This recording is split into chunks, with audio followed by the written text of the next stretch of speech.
하늘아, 나를 죽여다오.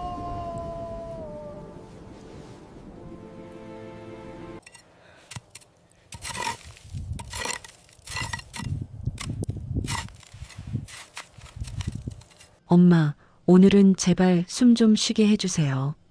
하늘아, 미안하다. 엄마가 짐이 돼서. 그런 소리 마세요. 엄마는 제 전부예요. 새벽 4시, 영하의 추위가 뼈를 파고드는 설악산 자락.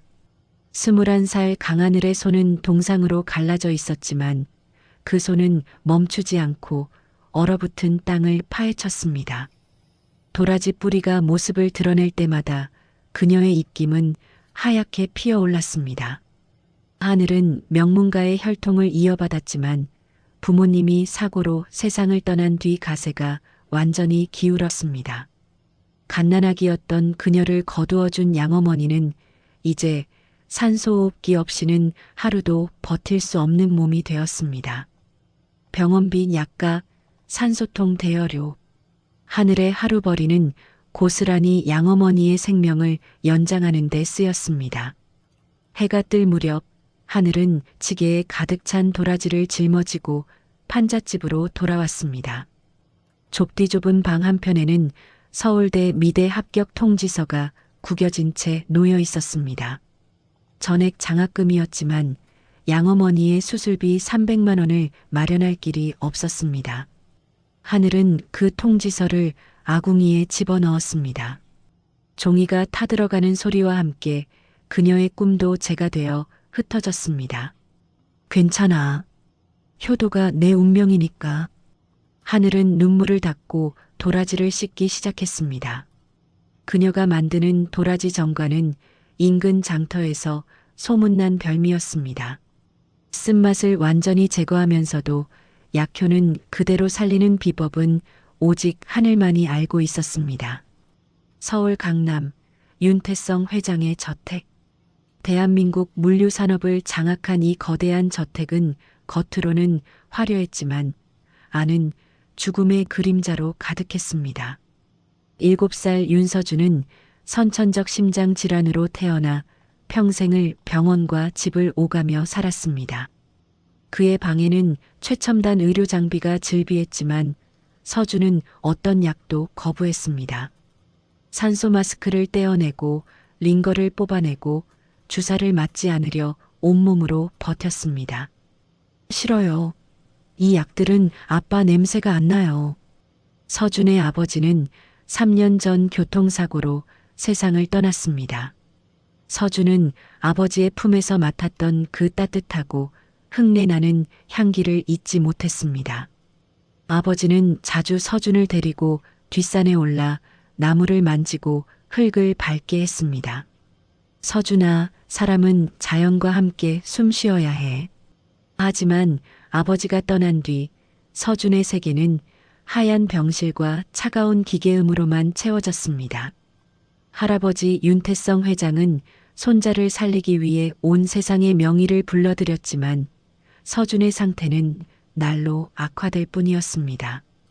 윤 회장은 밤마다 죽은 아들의 사진 앞에 무릎을 꿇었습니다. 25년 전 그는 자신의 후계 구도를 위해 아들의 연인을 강제로 떼어놓았습니다. 가난한 집안의 여자와는 결혼할 수 없다며 돈을 쥐어주고 쫓아냈습니다. 아들은 그 충격으로 방황하다 교통사고로 목숨을 잃었습니다. 내가 내 놈을 죽였다. 그리고 이제 내 아들마저 죽어가고 있구나. 윤 회장의 눈가에는 평생 지울 수 없는 죄책감이 깊게 새겨져 있었습니다. 그는 서준을 살리는 것만이 아들에게 속죄하는 유일한 길이라 믿었습니다. 장터에는 하늘의 도라지 정과를 사려는 사람들로 북적였습니다. 투명한 유리병 안에 담긴 정과는 호박빛으로 빛났고 한 입 베어 물면 은은한 단맛과 함께 목구멍이 시원해지는 느낌이 퍼졌습니다. 아가씨, 이거 기침에 정말 좋더라고. 우리 손주 감기 떨어질 날이 없었는데 이거 먹고 나았어. 저희 아버지 천식이 심하셨는데 이거 드신 뒤로 약을 줄이셨어요. 하늘은 고개를 숙여 인사했습니다. 칭찬을 들을 때마다 가슴 한편이 따뜻해졌지만 동시에 양어머니의 병세를 떠올리면 눈시울이 뜨거워졌습니다. 그녀는 정과를 만들면서도 정작 양어머니의 병은 고칠 수 없다는 현실이 너무나 가혹했습니다. 그날도 하늘은 새벽같이 도라지를 캐고 정성껏 손질하고 꿀에 재우고 은근한 불에 졸여서 정과를 완성했습니다. 그녀의 손은 베이고 대고 터졌지만 만들어진 정과만큼은 완벽했습니다. 한편 윤 회장의 저택에서는 비상이 걸렸습니다. 서준이 이틀째 아무것도 먹지 않고 있었습니다. 주치의가 영양제 링거를 놓으려 하자 서준은 바늘을 보고 비명을 질렀습니다. 저리 가요. 아빠는 이런 거 안 했어요. 아빠는 산에서 나는 걸로 저를 낫게 해줬어요. 의료진이 물러나고 윤 회장은 망연자실한 표정으로 손자를 바라보았습니다. 그때 주치의 한 명이 조심스럽게 말을 꺼냈습니다. 회장님, 제가 지난주에 장터에서 산 도라지 정과가 있습니다. 민간요법이긴 하지만 혹시 서준 도련님께 한번 드려볼까요? 아빠 냄새예요. 이거 아빠가 저한테 주던 그 냄새예요. 주치의가 건넨 투명한 유리병을 본 순간 서준의 눈빛이 달라졌습니다. 병뚜껑을 열자 은은한 도라지 향과 함께 어딘지 모를 흙내음이 퍼졌습니다. 서준은 조심스럽게 정과 한 조각을 입에 넣었습니다.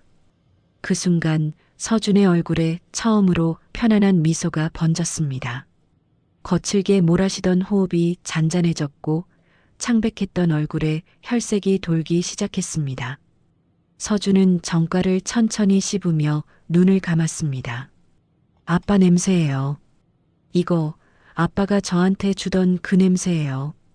윤 회장은 믿을 수 없다는 표호로 손자를 바라보았습니다. 그 어떤 명약도 최첨단 치료도 해내지 못한 일이 이 작은 정과 한 조각으로 일어나고 있었습니다. 서준은 처음으로 스스로 물을 달라고 했고 저녁 식사를 하겠다고 말했습니다. 의료진은 놀라움을 감추지 못했습니다.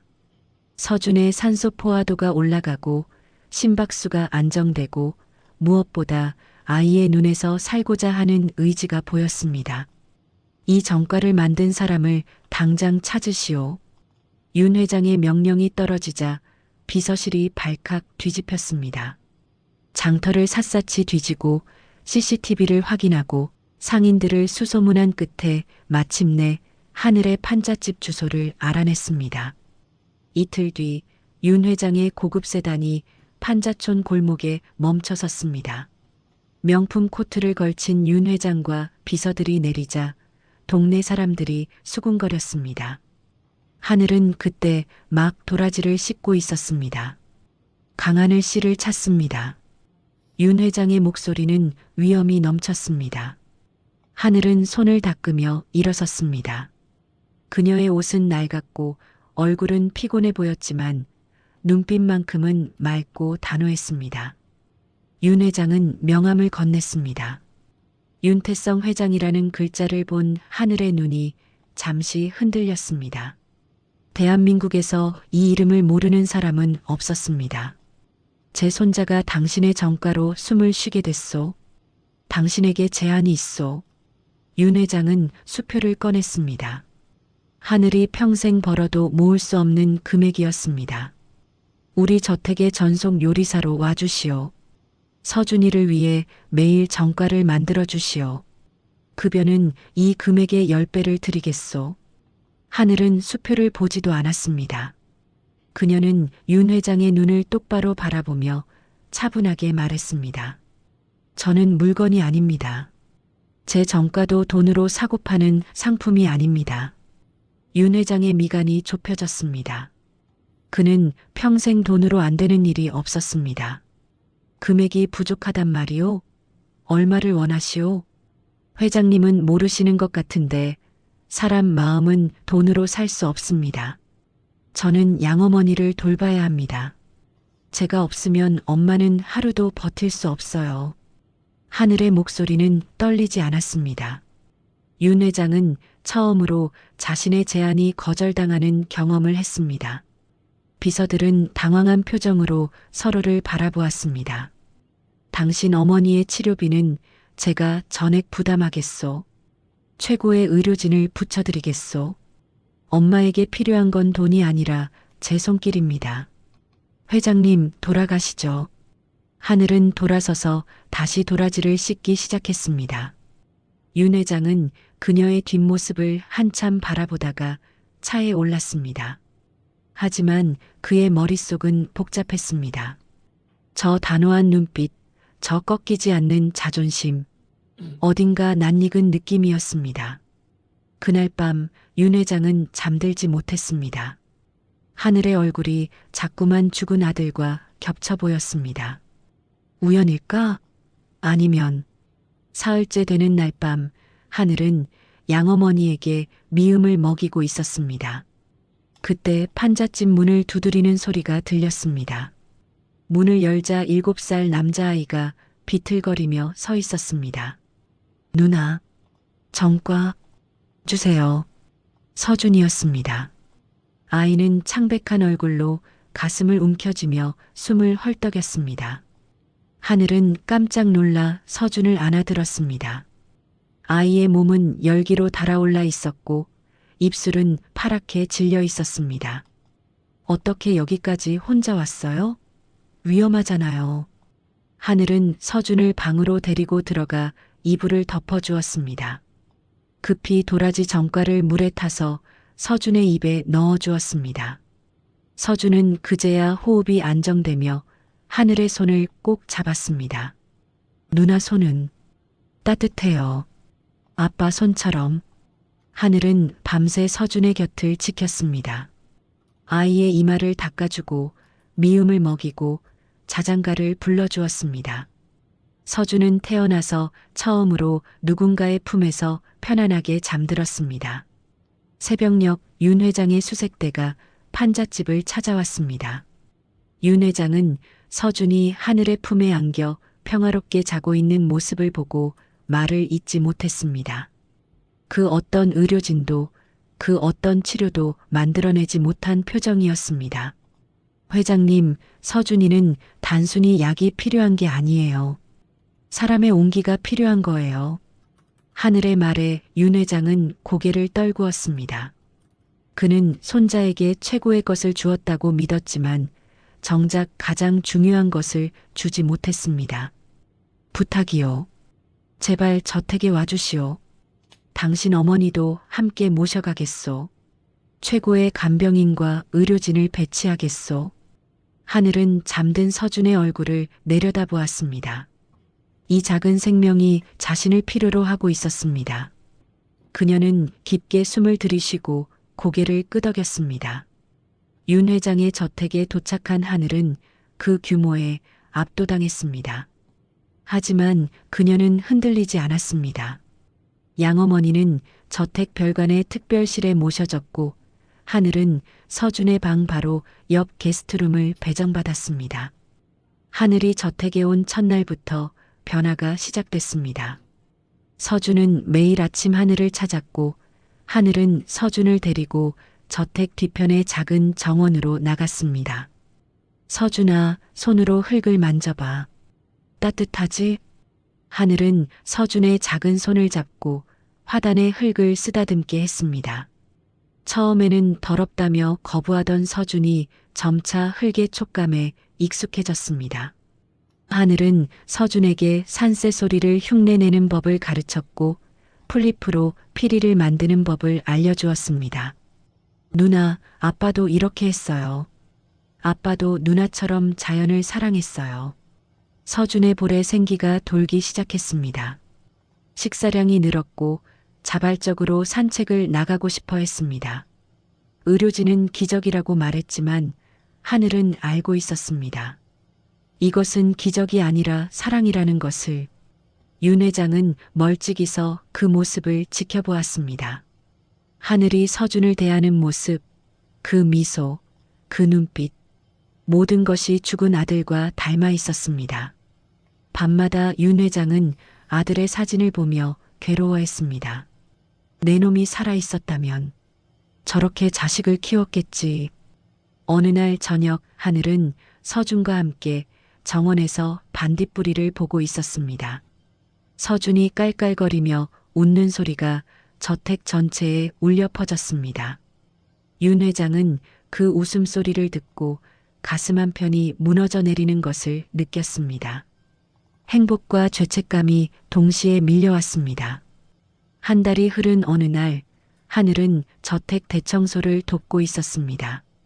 윤 회장의 서재는 평소 출입이 금지된 곳이었지만 집사가 특별히 청소를 부탁했습니다. 하늘은 조심스럽게 서재 안으로 들어갔습니다. 고풍스러운 책장과 골동품들이 즐비했습니다. 책상 위 유리 케이스 안에는 낡은 펜던트 하나가 놓여 있었습니다. 도라지꽃 문양이 새겨진 은빛 펜던트. 하늘의 손이 떨렸습니다. 그녀는 자신의 목에 걸린 펜던트를 꺼냈습니다. 양어머니가 아기였던 자신과 함께 있었다고 준 유일한 유품. 두 펜던트는 완벽하게 한 쌍이었습니다. 이게 어떻게...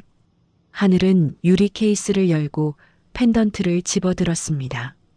뒷면에는 작은 글씨가 새겨져 있었습니다. 나의 사랑 미영에게 영원히 마이너스 준혁. 준혁. 윤 회장의 아들 이름이었습니다. 하늘의 머릿속이 하얗게 변했습니다. 양어머니는 늘 말했습니다.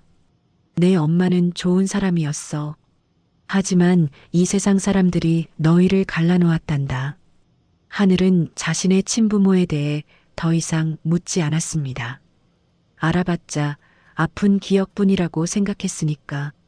하지만 이제 모든 퍼즐이 맞춰지기 시작했습니다. 윤 회장이 자신을 볼 때마다 보이던 그 복잡한 눈빛, 서준이 자신에게서 느꼈다던 아빠 냄새, 자신이 만드는 전과가 유독 서준에게 효과가 있었던 이유. 하늘은 펜던트를 쥔 채 주저앉았습니다. 눈물이 쏟아졌습니다. 자신의 아버지는 이미 세상을 떠났고 자신을 버린 사람은 바로 눈앞의 할아버지였습니다. 그때 서재 문이 열렸습니다. 윤 회장이 서 있었습니다. 그는 하늘의 손에 들린 펜던트를 보고 얼어붙었습니다. 윤 회장과 하늘은 한동안 말없이 서로를 바라보았습니다. 윤 회장은 떨리는 손으로 하늘의 목에 걸린 펜던트를 가리켰습니다. 그것을 어디서 구했나? 양어머니가 주셨어요. 제가 아기였을 때 저와 함께 있었다고. 윤 회장의 얼굴이 사색이 되었습니다. 그는 벽에 기대어 겨우 중심을 잡았습니다. 25년 전 그가 쫓아낸 그 여자는 임신 중이었습니다. 그는 알면서도 모른 척했습니다. 돈을 주며 아이를 지우고 사라지라고 말했습니다. 하지만 그 여자는 아이를 지우지 않았습니다. 홀로 아이를 낳고 키우다가 산후조리를 제대로 못해 몸을 망쳤습니다. 그리고 아이를 믿을 만한 사람에게 맡기고 조용히 세상을 떠났습니다. 내가 준혁이 제 아버지였군요. 할아버지께서 제 아버지를 죽인 거네요. 하늘의 목소리는 차가웠습니다. 윤 회장은 반박할 말을 찾지 못했습니다. 그는 무릎을 꿇었습니다. 하지만 그 순간 복도에서 인기척이 들렸습니다. 윤 회장의 조카 윤성민이 몰래 대화를 엿듣고 있었습니다. 그는 윤 회장의 재산을 노리는 반개 친척의 대표였습니다. 저 여자가 진짜 핏줄이라면 상속 구도가 바뀌겠군. 윤성민의 눈에 음험한 빛이 떠올랐습니다. 그는 조용히 물러나 동생 윤석주를 불렀습니다. 형님, 이거 대박이에요. 저 여자만 제거하면 우리가... 며칠 뒤 서준의 간식으로 나간 도라지 정과에 문제가 생겼습니다. 서준이 정과를 먹고 갑자기 호흡곤란을 일으키며 쓰러진 것입니다. 의료진이 달려왔고 응급처치 끝에 서준은 간신히 의식을 되찾았습니다. 검사 결과 정과에서 독성 물질이 검출되었습니다. 윤성민은 기다렸다는 듯이 소리쳤습니다. 저 여자를 당장 경찰에 넘기시오. 서준 도련님을 독살하려 했소. 하늘은 경찰 조사실에 앉아 있었습니다. 그녀는 아무것도 하지 않았지만 모든 증거는 그녀를 가리키고 있었습니다. 정과는 그녀만이 만들었고 그녀의 지문만이 병에 찍혀 있었습니다. 저는 안 했어요. 절대로 서준이를 해칠 수 없어요. 하지만 경찰은 냉담했습니다. 윤성민이 제공한 증거는 완벽했습니다. 하늘이 윤 회장의 친손녀라는 사실을 알게 된 뒤 서준을 제거하고 혼자 재산을 차지하려 했다는 스토리까지 만들어져 있었습니다. 윤 회장은 하늘을 믿고 싶었지만 서준의 생명이 위급했던 상황에서 판단이 흐려졌습니다. 그는 하늘을 저택에서 내보냈습니다. 일단 조사가 끝날 때까지 떨어져 있는 게 좋겠소. 할아버지도 절 안 믿으시는 거예요? 하늘의 목소리는 떨렸습니다. 윤 회장은 대답하지 못했습니다. 하늘은 쓴웃음을 지으며 저택을 나섰습니다. 판잣집으로 돌아온 하늘은 더 큰 충격을 받았습니다. 양어머니가 의식을 잃고 쓰러져 있었습니다. 병원으로 급히 옮겼지만 의사는 고개를 저었습니다. 폐렴이 악화되어 폐혈증까지 왔습니다. 더 이상 방법이 없습니다. 양어머니는 마지막 힘을 다해 하늘의 손을 잡았습니다. 하늘아, 미안하다. 엄마가 너한테 짐만 됐구나. 엄마, 그런 말 하지 마세요. 엄마는 제 전부예요. 넌 착한 아이야. 이제 내 행복을 찾으렴. 양어머니의 손이 힘없이 떨어졌습니다. 하늘은 어머니의 차가워진 손을 붙잡고 통곡했습니다. 그녀를 키워준 유일한 가족이 떠났습니다. 장례식에는 아무도 오지 않았습니다. 윤 회장도 서준도 아무도. 하늘은 혼자 양어머니를 화장하고 유골함을 품에 안았습니다. 비가 내리는 밤 하늘은 바닷가 절벽에 섰습니다. 파도 소리가 그녀의 울음을 삼켰습니다. 모든 것을 잃었습니다. 가족도 꿈도 믿음도. 이제 더 이상 살아갈 이유가 없어. 그때 경찰서에서는 하늘의 소지품을 정리하던 형사가 펜던트를 발견했습니다. 펜던트 안에는 작은 편지가 접혀 있었습니다. 형사는 그것을 윤 회장에게 전달했습니다. 윤 회장은 떨리는 손으로 편지를 펼쳤습니다. 25년 전 죽은 아들의 필적이었습니다. 아버지, 제가 미영을 떠난 건 아버지 때문이 아닙니다. 저 스스로 선택한 일입니다. 하지만 후회됩니다. 미영이 임신했습니다. 아버지께 말씀드리지 못한 채 떠났습니다. 제가 용기가 없었습니다. 이 편지를 쓰는 지금 저는 미영을 찾아가기로 결심했습니다. 만약 제가 돌아오지 못한다면 아버지, 부디 제 딸 하늘이를 지켜주세요. 그 아이는 아무 죄가 없습니다. 마이너스 준혁. 편지를 읽은 윤 회장은 그 자리에 주저앉았습니다. 아들은 미영에게 가던 길에 교통사고로 세상을 떠났습니다. 그리고 윤 회장은 25년 동안 손녀의 존재조차 몰랐습니다. 하늘이, 내 손녀, 내가 또... 윤 회장은 비서에게 소리쳤습니다. 당장 유전자 검사를 해. 그리고 하늘이를 찾아. 유전자 검사 결과는 이틀 만에 나왔습니다. 99.99% 친손녀. 윤 회장은 결과지를 보고 무너져 내렸습니다. 그는 아들에 이어 손녀까지 죽일 뻔했습니다. 한편 윤성민의 집에서 결정적 증거가 발견되었습니다. CCTV를 재분석한 결과 윤성민이 주방에 몰래 들어가 정과 병을 바꿔치기 하는 장면이 포착된 것입니다. 경찰은 즉시 윤성민을 체포했습니다. 하늘 씨는 무죄입니다. 진범은 따로 있었습니다. 하지만 하늘은 이미 연락이 두절된 상태였습니다. 윤 회장은 미친 듯이 하늘을 찾아 헤맸습니다. 판잣집, 장터, 병원, 어디에도 하늘은 없었습니다. 회장님, 하늘 씨의 휴대폰 위치가 마지막으로 잡힌 곳이 동해안 절벽입니다. 윤 회장의 얼굴이 창백해졌습니다. 그는 차에 올라타 빗속을 달렸습니다. 절벽 끝에 하늘이 서 있었습니다. 파도가 절벽을 때리고 빗물이 그녀의 얼굴을 적셨습니다. 하늘은 양어머니의 유골함을 가슴에 안고 있었습니다. 엄마, 저도 이제 엄마 곁으로 갈게요. 이 세상에 제 자리는 없어요. 한 발짝만 내디디면 모든 게 끝날 것입니다. 고통도 외로움도 배신감도. 하늘은 눈을 감고 발을 들어 올렸습니다. 하늘아. 윤 회장의 절규가 빗소리를 뚫고 들려왔습니다. 하늘은 뒤를 돌아보았습니다. 윤 회장이 온몸이 흠뻑 젖은 채 달려오고 있었습니다. 멈춰라. 제발 멈춰라. 하늘은 쓴웃음을 지었습니다. 왜요? 할아버지는 절 버렸잖아요. 아무도 절 믿지 않았어요. 윤 회장은 하늘 앞에 무릎을 꿇었습니다. 평생 누구 앞에도 무릎 꿇지 않았던 그가 차가운 흙바닥에 이마를 박았습니다. 미안하다. 미안하다. 내가 내 아비를 죽였고 너까지 죽이려 했구나. 윤 회장은 품에서 편지와 유전자 검사 결과지를 꺼냈습니다. 넌 내 친손녀다. 준혁이가 내 아비가 마지막으로 지키려 했던 아이다. 내가 25년 동안 찾지 못한 아이다.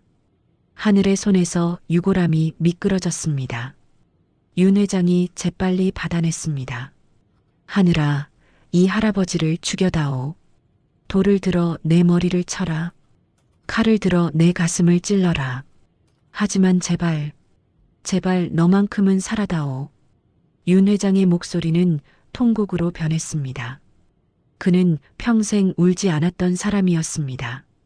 하지만 이제 그의 눈물은 빗물과 섞여 끝없이 흘러내렸습니다. 하늘은 무릎을 꿇은 할아버지를 내려다보았습니다. 그의 머리는 백발이었고 어깨는 떨리고 있었습니다. 평생 권력의 정점에 서 있던 사람이 이제 한 사람의 할아버지로 그녀 앞에 무너져 있었습니다. 하늘의 가슴 속에서 무언가가 터졌습니다. 증오, 분노, 그리움, 사랑. 모든 감정이 뒤섞여 폭풍처럼 휘몰아쳤습니다. 할아버지, 할아버지가 제 아빠를 사랑하셨나요? 사랑했다. 미치도록 사랑했다. 하지만 내 오만이, 내 욕심이 모든 걸 망쳤다. 할아버지는 저를 사랑하실 수 있나요? 윤 회장은 고개를 들어 하늘을 바라보았습니다. 그의 눈에는 너무나 많은 후회와 죄책감이 담겨 있었습니다. 사랑한다. 처음 널 봤을 때부터 내가 준혁이를 닮았다는 걸 알았다. 하지만 인정하기가 두려웠다. 하늘은 천천히 할아버지에게 다가갔습니다. 그녀는 무릎을 꿇고 할아버지를 마주 보았습니다. 두 사람의 눈에서 동시에 눈물이 흘러내렸습니다. 할아버지, 저 할아버지를 용서하고 싶어요. 하지만 너무 아파요. 아파라. 날 미워해라. 하지만 살아다오. 제발. 하늘은 더 이상 참을 수 없었습니다. 그녀는 할아버지의 품에 안겼습니다. 윤 회장은 손녀를 꽉 껴안고 하늘을 향해 울부짖었습니다. 준혁아, 미안하다. 내 딸을 지키지 못해 미안하다. 빗소리와 파도소리 속에서 두 사람의 울음소리가 하나로 섞였습니다. 25년 동안 끊어져 있던 가족의 끈이 비로소 다시 이어지는 순간이었습니다. 절벽 아래 파도는 여전히 거칠게 몰아쳤지만 절벽 위 두 사람은 서로를 끌어안은 채 세상의 모든 아픔을 함께 견뎌내고 있었습니다. 1년 후 강원도 깊은 산골 마을에 작은 집 한 채가 새로 지어졌습니다. 집 앞마당에는 도라지밭이 펼쳐져 있었고 그 한편에는 하늘이의 건강정과 학교라는 간판이 걸려 있었습니다. 하늘은 마을 어르신들에게 도라지 정과 만드는 법을 가르치고 있었습니다. 무료로 운영되는 이 학교는 어르신들의 건강도 챙기고 소득도 올려주는 마을의 보물이 되었습니다. 하늘 선생님, 이렇게 하면 맞나요? 네, 할머니. 완벽해요. 이제 설탕을 조금씩만 넣으시면 돼요. 하늘의 얼굴에는 평화가 깃들어 있었습니다. 그녀는 더 이상 도망치지 않았습니다. 과거의 아픔을 받아들이고 현재를 살아가고 미래를 꿈꿀 수 있게 되었습니다. 저택 대신 산골 마을을 택한 것은 윤 회장의 결정이었습니다. 그는 모든 경영권을 전문 경영인에게 넘기고 이사회 의장 자리도 내려놓았습니다. 권력이 나를 괴물로 만들었소. 이제는 사람으로 살고 싶소. 윤 회장은 마을 아이들에게 책을 읽어주는 자원봉사를 하며 하루하루를 보냈습니다. 서준은 마을 아이들과 뛰어놀며 건강을 되찾았습니다. 더 이상 약도 필요 없었습니다. 할아버지, 저 이제 산을 혼자 올라갈 수 있어요. 그래, 우리 서준이가 많이 컸구나. 윤 회장은 서준의 머리를 쓰다듬으며 미소 지었습니다. 그 미소는 진심이었습니다. 어느 날 저녁 하늘은 집 뒤편 작은 비석 앞에 섰습니다. 아버지와 어머니 그리고 양어머니의 이름이 나란히 새겨진 비석이었습니다. 아빠, 엄마, 양엄마, 저 이제 행복해요. 할아버지도 많이 변하셨어요. 서준이도 건강해졌고요. 하늘은 비석 앞에 도라지꽃을 놓았습니다. 바람이 불어와 하늘의 머리카락을 쓸어 올렸습니다. 노을이 지는 언덕. 하늘, 윤 회장, 서준 세 사람이 나란히 앉아 있었습니다. 그들 앞에는 도라지 씨가 뿌려진 밭이 펼쳐져 있었습니다. 누나, 내년에는 이 밭에 도라지꽃이 가득 필까요? 서준의 물음에 하늘이 고개를 끄덕였습니다. 그럼 온 밭이 하얀 도라지꽃으로 뒤덮일 거야. 윤 회장이 서준의 작은 손을 잡았습니다. 서준아, 도라지꽃은 구름 위에서도 핀단다. 아무리 척박한 땅이어도 아무리 추운 날씨여도 꿋꿋하게 피어난단다. 할아버지, 그럼 우리도 도라지꽃처럼 될 수 있을까요? 이미 됐단다. 우리는 이미 구름 위에 핀 도라지꽃이란다. 서준이 하늘을 바라보며 조심스럽게 물었습니다. 누나, 아빠도 우리를 보고 있을까요? 하늘은 윤 회장의 주름진 손을 꼭 잡았습니다. 할아버지의 손은 더 이상 차갑지 않았습니다. 따뜻했습니다. 응, 서준아. 지금 아빠는 하늘에서 우리를 보며 웃고 계실 거야. 엄마도 양엄마도 함께. 윤 회장의 눈가에 눈물이 맺혔습니다. 하지만 그것은 더 이상 후회의 눈물이 아니었습니다. 감사의 눈물이었습니다. 준혁아, 내 딸 덕분에 이 애비가 사람이 됐다. 노을빛이 세 사람을 감쌌습니다. 하늘은 할아버지의 어깨에 머리를 기댔고 서준은 두 사람 사이에 쏙 들어가 앉았습니다. 바람이 불어왔습니다. 그 바람은 도라지밭을 스치고 산을 넘어 하늘 높이 날아갔습니다. 마치 누군가가 세 사람을 축복하듯 저 멀리 하늘에서 별 하나가 반짝였습니다. 세 사람의 따뜻한 뒷모습 위로 카메라가 천천히 물러나고 화면은 점점 어두워졌습니다. 그리고 마지막 장면. 다음의 봄 그 언덕은 하얀 도라지꽃으로 가득 찼습니다. 구름처럼 피어난 꽃들 사이로 세 사람이 웃으며 걷고 있었습니다. 구름 위에 핀 도라지꽃처럼 그들은 마침내 행복을 찾았습니다. 이 채널은 가슴 깊은 곳을 울리는 리얼 인생사연 한편으로 바쁜 일상 속에서 잠시 멈춰서서 누군가의 삶을 통해 희로애락의 깊은 결을 함께 느끼고 당신의 하루의 작은 위로, 큰 울림으로 남길 바랍니다. 구독과 좋아요 부탁드릴게요. 댓글로 나누는 당신의 한 문장은 누군가에게 또 다른 감동을 만듭니다.